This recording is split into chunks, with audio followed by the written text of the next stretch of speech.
Welcome back to the Rise Lifestyle Podcast with Faith and Beth. Hello. Hello. We are back We are back. with another episode. Another one. That's typically how it works. Yep.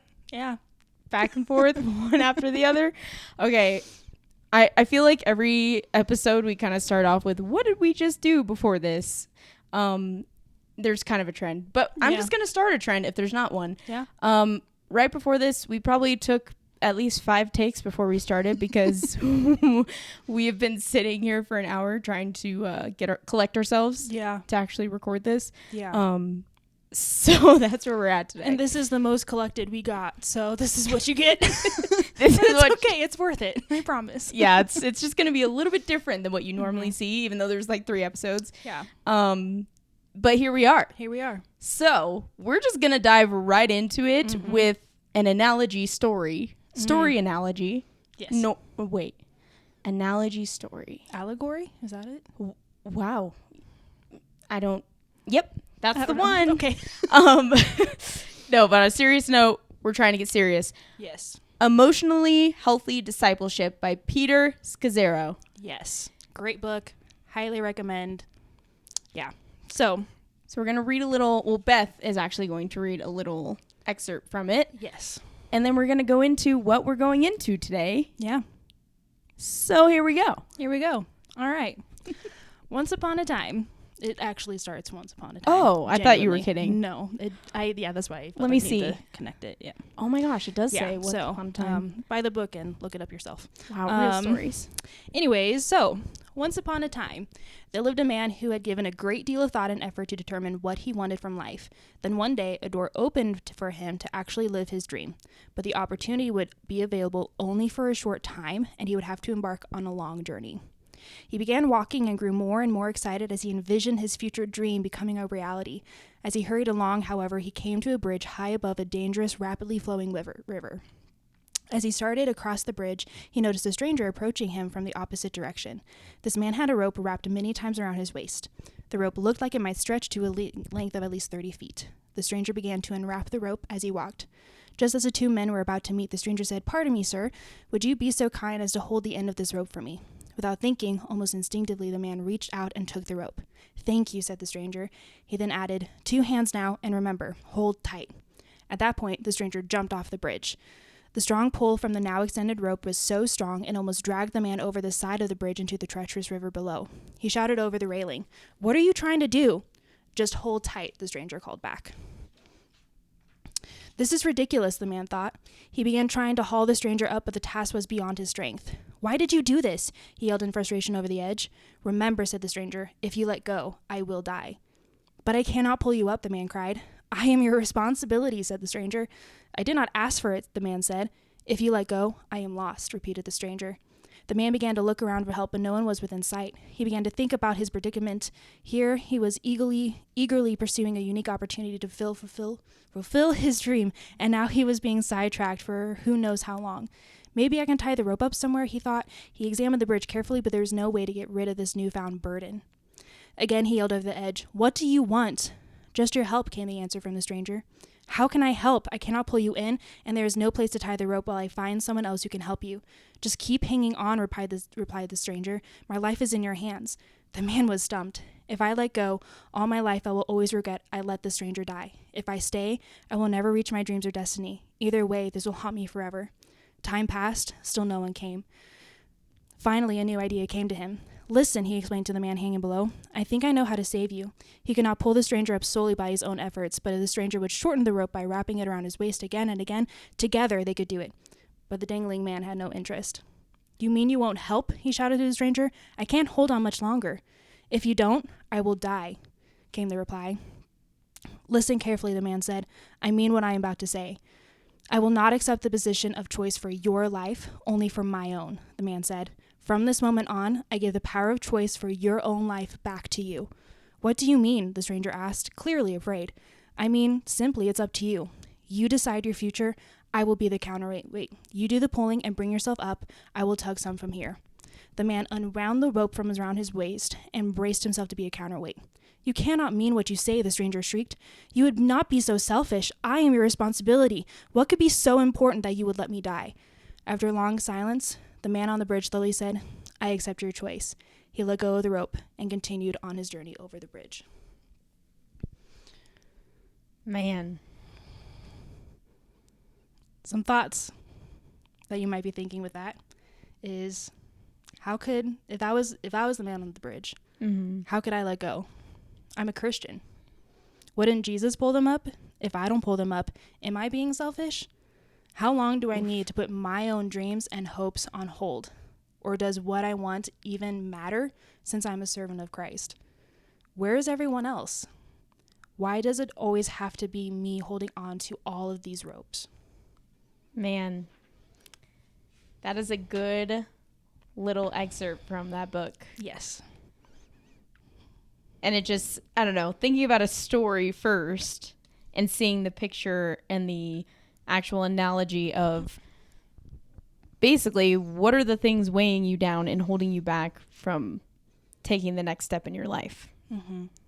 So that's kind of what we wanted to go into today, are limiting beliefs and thoughts and habits. Yep.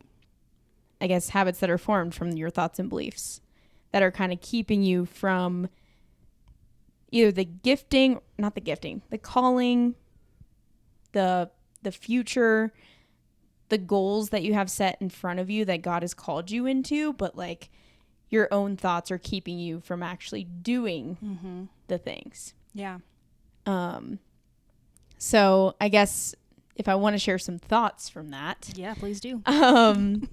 I definitely relate to that a lot. I guess going into my own story with limiting beliefs, specifically in business, because that's been like the biggest piece of my life in my 20s. And yeah, I mean, one of my limiting beliefs that I've always struggled with is the fear of success. Oof. Like Fear of success, something that's good. Yeah. That people not the fear of failure, because not to say I've never had that. I mean, right.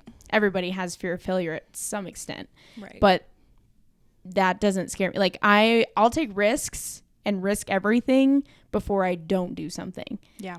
But it's taking it to the next level and scaling that I'm afraid of. Oof. Because yeah. It's the thought of, what if I can't handle this load? What if I can't provide for these people that are relying on me? What if it gets so big that I can't manage it? What happens when I have a kid? What happens, if this happens in my life, some crazy event, and I can't show up in the way that I want to? Like, those thoughts really have held me back in the past. They still do. And sometimes it can hold me back from really like pursuing the calling that God has placed on my life. Yeah. I don't really know where I was going with that besides just sharing this is a limiting belief. Yeah. But I think with that, and I think we were talking about it last night actually. Yeah, that's true. But with those, it's essentially a limiting belief, not just in yourself, but it's also a limiting faith. And so with that, God, he's a gracious God. He's going to give so many opportunities for you to continue to choose him despite your doubts, your fears. Or sometimes he's going to put you in situations where you kind of don't really have a choice.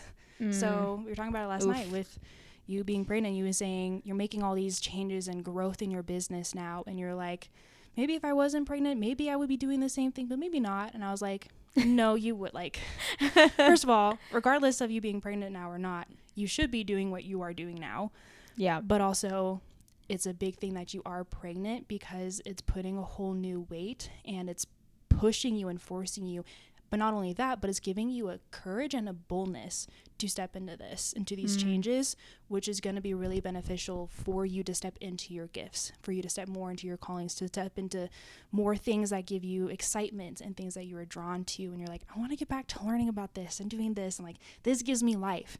Yeah. So yeah, it kind of goes to that too. Yeah. Our conversation last night was good. We used to voice memo each other all of the time, like 10 minutes plus almost every day. Literally. Before we lived together for a while. And then even then I would be downstairs, you'd be upstairs, and we would be sending each other voice memos instead of just talking. That is so true. It's so cringy. It's just fine. because we like to be alone, but like but together alone together but alone Right. together alone. Yeah.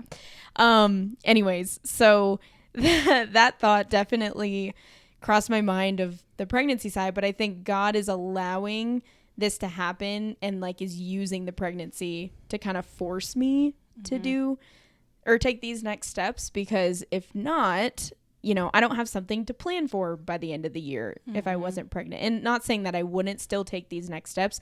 Right. I just don't think I would make decisions as quickly. Right. And that's something that my mentors have called me out on, of you don't make decisions quick enough.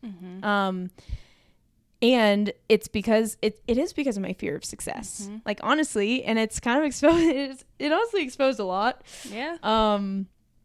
But through that, like right now in my business, it's, you know, taking on more of the role of a CEO instead of, you know, a new business owner who has to learn all the new skills and do all the new things. And now I'm like, okay, now I can teach people these things and offer and provide new positions or jobs for people that are probably better at the skill than I am.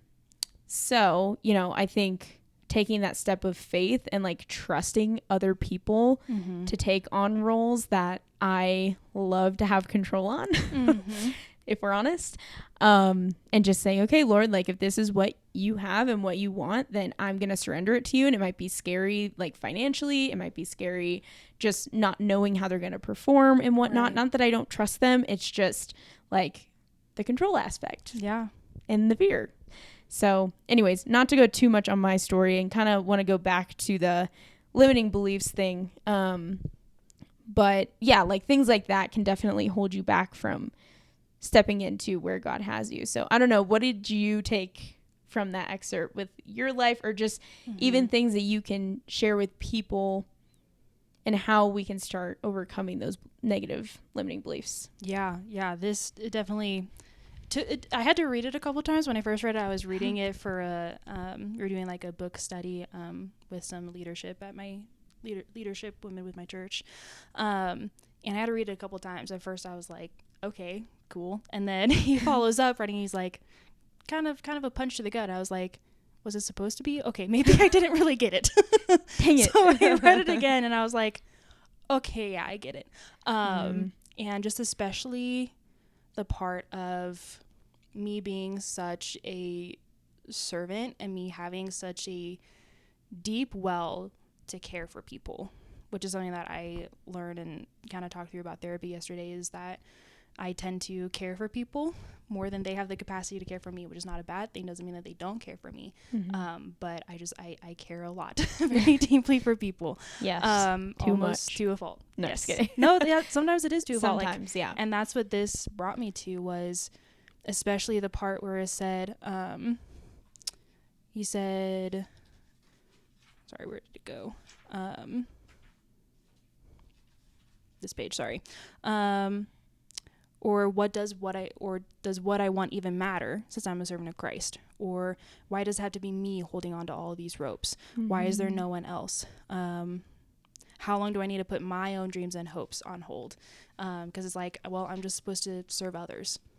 Yeah. That's my purpose, is that's it. Whereas like, yes, there's a side of things where you hear like in the story of here, God, you know, being the creator of the universe, all that in that story, at best, you're a supporting character. At best. You might have a line or two at best. And so, yes, that's true if you're not the main character in the whole grand scheme of things, but also going into The Prince of Egypt. If you haven't watched it, watch it. I watched it the other night. But it's so good. The song Looking Through Heaven's Eyes, and it's the single thread of tapestry. May not know its beauty, but it plays such a huge role in the beauty of the grand design. And so that one string of the tapestry has such a huge role, and God has such a unique purpose and plan. Like that string has to go right there in order for the whole tapestry to come together. And so yes, You're not the main character in the whole grand scheme of things, which should be a weight lifted off for you. But at the same time, God, he uniquely created you in your mother's womb with a unique and grand purpose designed just for you that only you can do. Yeah. So anyway, so that just really cut me off of like, wow, like I feel seen in that. Like, that's what I think, is that I'm just here for other people. Like, if I don't put my needs above someone else, then I'm being selfish. And I can't follow my own dreams or my own hopes. Like, that comes third, fourth, if that. I even used to think, like, with a job or getting married or whatever, it's like, okay, like, I have all these single wonderful friends, like, God, give them a husband.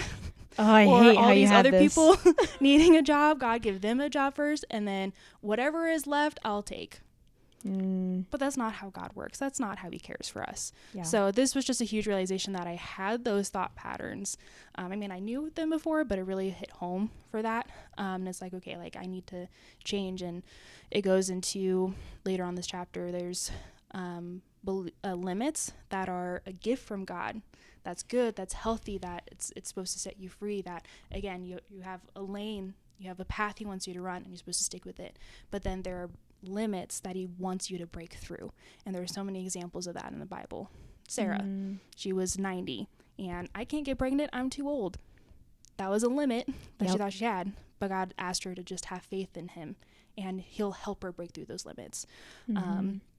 All the disciples, they weren't highly educated, but yet through them, they were just average men. And through that, because of their faith in Jesus, because of their faith in God, he used them to break through limits. Mary, poor, wasn't married, but yet God chose her to have Jesus. So all these things. So the key factor with that too is it's because they had faith in God that he was able to use them to break through those limits. So faith. Yes. and yeah. Gosh dang it. Sorry. No. Had to do it. Yeah. I love the tapestry visual. It took everything in me to not start singing that song, by the way. Same. I want to right now. Such a great movie. Yes. Cinematics, music. It's beautiful. Every song hits. Yeah, it hits better than different. Tarzan, but it's fine. Ooh, that's a hot debate topic. Moving on. Yeah. But it truly does come down to, where is your faith?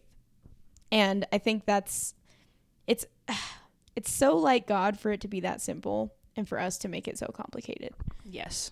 It's so human of us. 100%. 1000%. And what's crazy is, I just think, I don't know, this is kind of, how do I say this? It is related, but it's not related. I just think of, what would it be like if we lived when Jesus lived?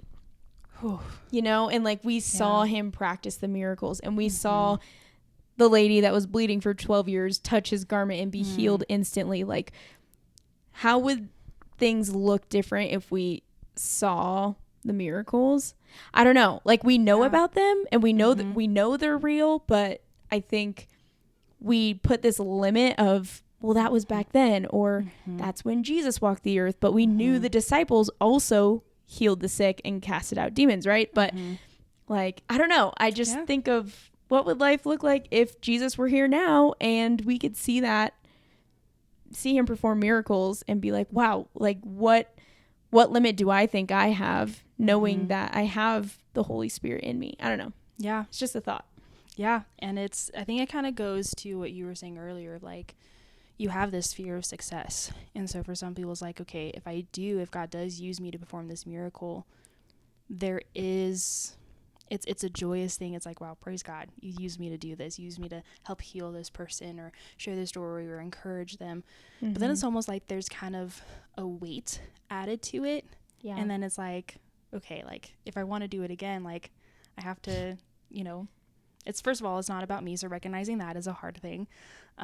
But then it's like, okay, like, Jesus is in me, and I need to, like, continue to keep this up. Spending time with him. And that's something I think I wanted to bring up to you last night during while we were voice memoing, whatever. But it's such an easy thing for us to look at what we're not doing and have guilt and be like, oh, we didn't deserve, like, God, you using me in that way, you breaking that limit off of me, like, that was a mistake. Like, I'm not good enough. I don't read the Bible enough, whatever it is. Which if anyone ever finds out what enough is, please let me know. I think we talked about that in one of the podcasts. So. Yeah. But it's so true. And it's a joyous thing, but we allow our guilt and our shame to hold us back from it, which is kind of what the stranger was, in a sense, for me anyway. That stranger represented the guilt and shame, trying to hold you back from your hopes and dreams where you're supposed to continue to move forward. And so it's like, but when Jesus does break those limits, when you are able to be his hands and feet, it's meant to be like salt, where it makes you want to thirst for more. And so the enemy twists it, so you're thinking like, I want more of this. But the enemy twisted to be like, well, you want more because you don't have enough. You weren't doing enough. So what makes you think that you can get more if you weren't already there before, if that makes sense? If you weren't deserving anyway. Yeah. So it's a whole jumbled mess. And like you said, we make things so much more complicated than they need to be. Lord, help us. Help us, God. Yeah. Wow. Yeah, even with, it's also just crazy how intertwined the enemy can be in such a sneaky ways. It's honestly just annoying. Like, can you not? Worst. He's literally the worst. Like, I hate him. Can you not, in the name of Jesus? Amen. Like, but yeah, I mean, and it's crazy though too. I think on the psychology side, it's like we can live our whole lives doing the same thing over and over and over, and not even really be aware of it. Like awareness to an extent of like, I know I do this, but not to an extent of I know this is preventing me from really experiencing the life that God has for me. Yeah. And I think that's another really crazy thing, which is just a thought. But I think, guilt, shame, any lies of the enemy can definitely impact, how we take action. But I think too, if relating it to, since I do talk about health and fitness, I guess I'll relate it to that really quickly. Yeah. In the sense of, I notice a lot of the times women will be like, well, I've done the same diet over and over, or I've tried different diets. I've tried so many things, and I don't believe that I can actually lose weight and keep it off. Right. Like, because I've never seen it. I've never experienced it. I always seem to fail myself or gain the weight back. Like, I don't have self-control. So then these negative beliefs of I don't have self-control start to creep in from the enemy, which obviously are not true. But, if we repeat those habits and patterns over and over, it's just kind of solidifying that reality for you. And so even those thought patterns, instead of looking at faith and saying, what if I could though? And saying like, well, what if God does have this for me? And what if this is part of my testimony? Yeah. So anyways. Yeah. And just with the psychology behind it, it's insane how our brains are wired. But with that, something Pastor Brandon said a few weeks ago, is that Satan's number one strategy is to plant unhealthy thoughts in your mind, repeating them over and over until you start to think they are your own. And such a good quote. Our brains, it makes sense in that, like, okay, like it's a survival type thing, but our brains are lazy. They like to take the path least resisted, and so it's even when it's thoughts of fears or doubts or guilt or shame, when we become familiar with it, even though they're bad and they're harmful, our brain associates them with as a safe place. Like, this is the path I've already been down before. It didn't harm me. I mean, yeah, it sucked and might have hurt, but I survived. And so to save energy and all that stuff, like, it's just like, we're just going to keep going down this path instead of going down this new one where there is unknown. There is, like, in the thoughts of like, but what if I can? What if God does use me? Like, what if this is part of my testimony? Those are new thoughts, new beliefs. And it's so easy for it to be like, but you don't know what's up ahead. Just like a trail. with, you know, it's easier to take the ones that's clearly marked out and you know where it's going versus like, I'm just going to start my own where you don't know if there's animals or there's branches or shrubs or whatever that might cut you or whatever it is. And that's such a huge thing, and that's why it's so hard to start new habits. It is so hard. You have to be so mindful of it. And the other side of it is that faith doesn't make sense. It doesn't make sense. But the more it doesn't make sense, the more of God it is. Because that's one of the biggest ways he can show his glory and his power, which he is so worthy of. Like, he's not a selfish God. It's not about him. He's so good that we should make him, he is the main character. He should be, he deserves to be. And that's the biggest way he can, is like, that made no sense. But that clearly, I mean, that shows that it's more of God. So with these things of, you know, the yo-yo diets, and it's like, why should I try this path when I tried 10 other things that promised me this is going to be the way and this is going to last, and it never did. It's because, again, it's so easy to jump back to the trails that we are so familiar with before without even realizing it, because it's so safe. And that's another big tactic of the enemy is, I mean, he was a beautiful angel. He was beautiful. And so he comes with, it looks good, it looks nice, but that's how he traps you. And so it's hard. And that's the other thing, is you have to be so mindful, and it can be so tiring. But then that's the other promise of that we're not meant to do this alone. That's why you need God to give you energy and strength, because it is tiring. He knows that. So I think I went on a tangent. I don't know where I was going with this, to be honest, but no, anyways, it's all encompassing for sure. There's one thing you said that I'm trying to repeat. Well, I guess I want to put this thought out there because I have it in my mind of, you're a true testament of faith, because just your words are not coming to me. Words are Lord hard help. today. It's okay. Lord help. Your path to getting like the job at Zeal was insane, which I think we should totally save for when you share your testimony, because it's just such a God thing. But just the amount of times that, you know, you could have been told, or that you were told no, and, you know, it didn't make sense. And one job that you applied for and almost got, they said you were overqualified, which literally is like, God, this doesn't make sense. Why would they not offer me a job because I'm overqualified? Like, I don't get it. So anyway, you're gonna have to share that story eventually, because it's just cool. But I think, what I was gonna say, I remember now. Thank you, Holy Spirit.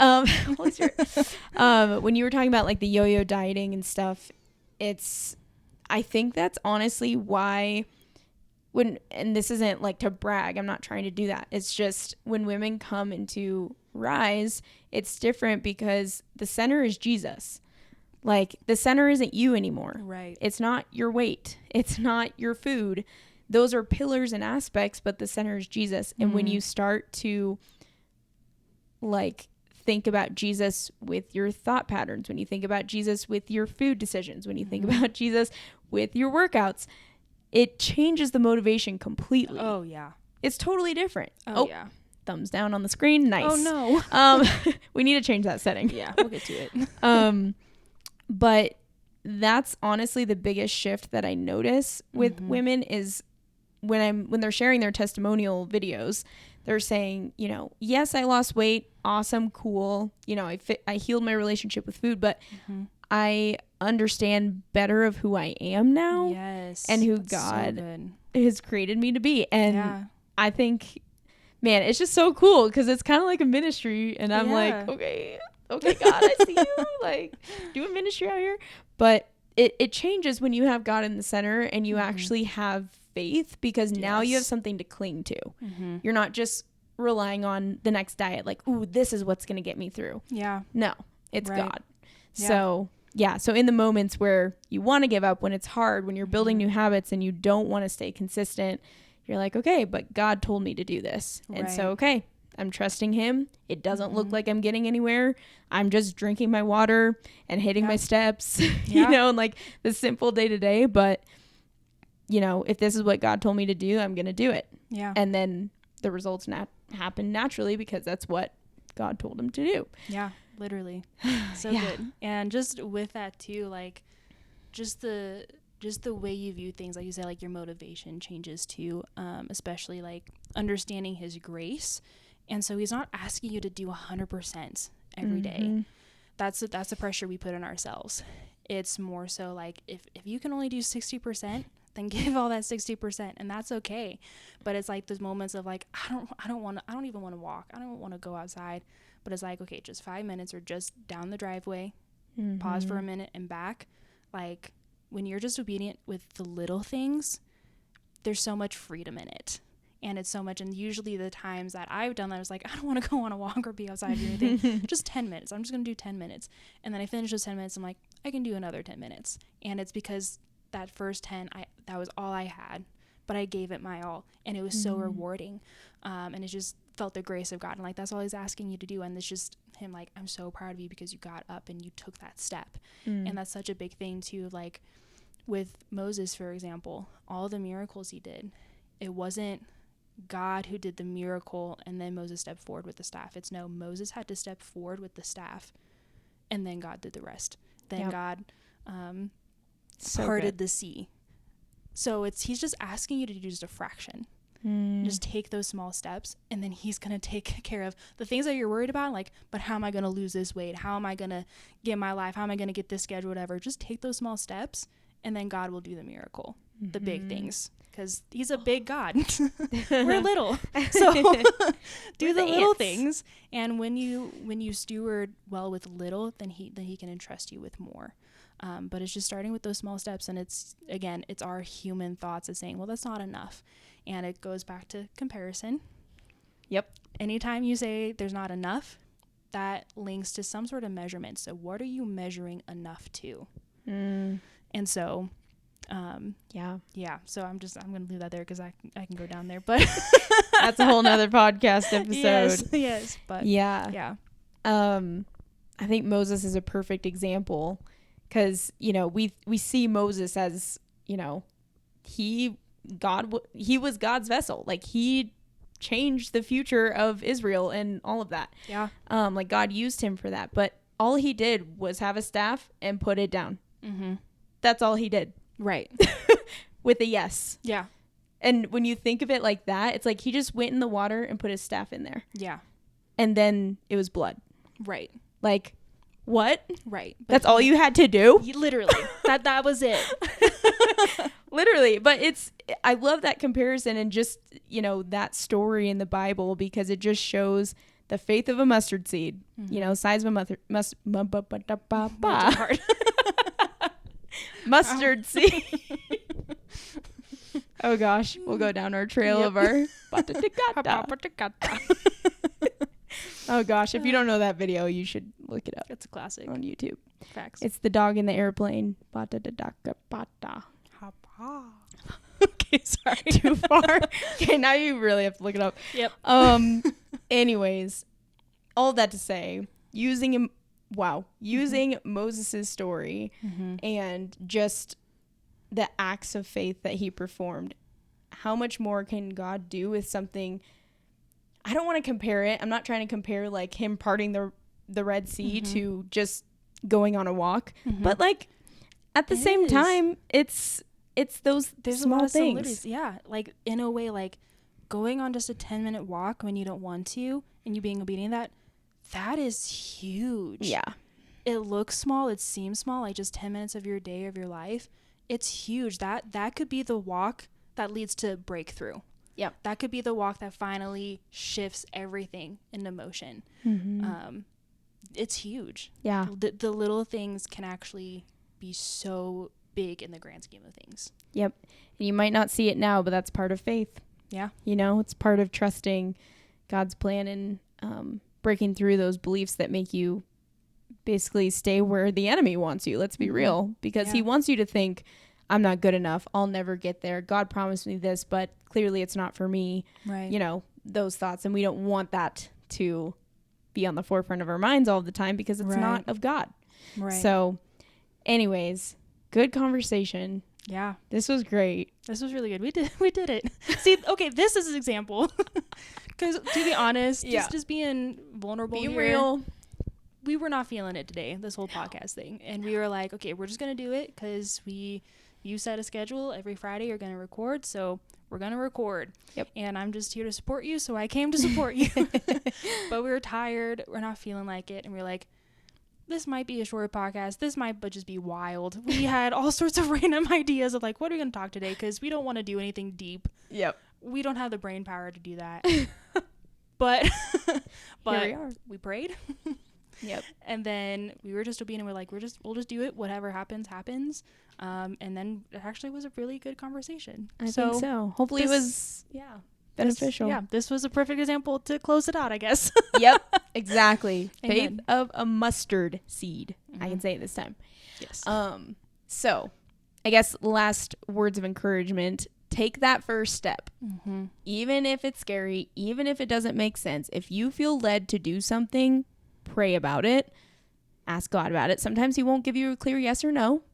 And if he doesn't give you a clear yes or no, you can take action and he will guide and lead you through it. Of course, if you have a clear no, then obviously don't do it. Right. But, it's if it's something that's been weighing on your heart, you have a desire for it, you know it's of God or something that will help better you and get you closer to God, then take the action.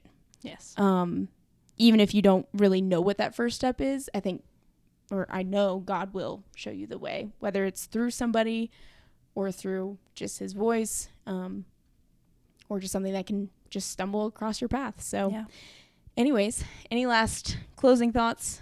Yeah. Just take that step and don't be afraid to fail. The only thing that could come bad from failing is if you don't learn from it. Yeah. Then that's the only way you can get hurt, honestly.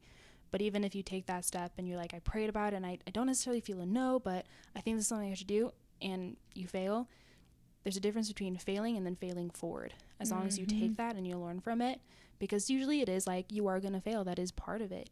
But that's sometimes the best way that God can teach you and mold you. That's the best way for him to prune you, which is a whole other podcast. But yeah, so don't be afraid of the failures. Be afraid of the disobedience. Because again, remember, delayed obedience is disobedience. And that's even worse than stepping out in faith and failing. Which if you step out in faith and fail, God's got you. Like he's gonna turn beauty from ashes. So yeah. Do that 10-minute walk. Just stretch for 5 minutes. Do the little things, and then he'll entrust you with more. Yep. Yeah. Choose a better option than what you normally choose, with your food, those kind of things. Yeah. And yeah, I can definitely, I'm definitely a testament to multiple failures, like failure after failure after failure. Same. We both are. And maybe that's something we could talk about next is failure. Yeah. And how it has formed us to who we are. Which I'm sure anyone who's listening has gone through failures too. And maybe it's good to reflect on what those failures are and how they have shaped you to where you're at. So anyways, we will leave that for another time. Thanks for joining. We're so glad that you're here. Follow me on Instagram at Faith Vines. If you want to follow Beth, she doesn't post much on there, but Beth.Dandino. Just Beth Dandino. Beth Dandino. Wow. First and last name for both of us. Well, Amen. That's not my last name anymore, but embarrassing. it's fine. Follow us there. I have free resources outside of this podcast. Check out YouTube, Instagram, all of that good stuff, my website, whatever, if you want to learn more about what we do here at Rise. So awesome. We'll see you guys next time. See you next time. Bye.